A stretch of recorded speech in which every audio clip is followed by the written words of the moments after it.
Alex Gonzaga muling nakunan sa pangatlong pagkakataon sa naging panayam sa Mr. ni Alex Gonzaga na si Mikey Murada sa programang Tony Talks ay malungkot nitong ikinuwento na muling nakunan ang kanyang misis sa pangatlong pagkakataon noong December 2024. Ayon kay Mikey, nang nalaman namin na pregnant kami for the third time, nagpa-check up kami kaagad sa OB and okay naman.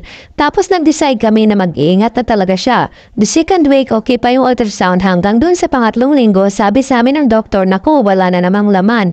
Lighted ovum ulit. Kung kaya't naman nagdesisyon sila mag-asawa na magpa-second opinion sa ibang OB doktor. Dito nila nalaman na mahina ang heartbeat ng baby sa tiyan ni Alex. Naiyak ako nung narinig ko yung heartbeat first time kong makarinig na heartbeat sa third try.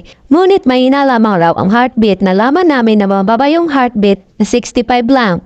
So that same day pumunta kami sa ospital. Tinry namin habulin baka masave pa yung baby pero hindi pa rin nakasurvive ang sanggol. Dagdag ni Mikey, sinubukan daw ni Alex na maging malakas sa kabila na nangyari. Ngunit nung umuwi na raw sila ng gabi doon na nagbe-breakdown ang kanyang misis na si Alex Gonzaga.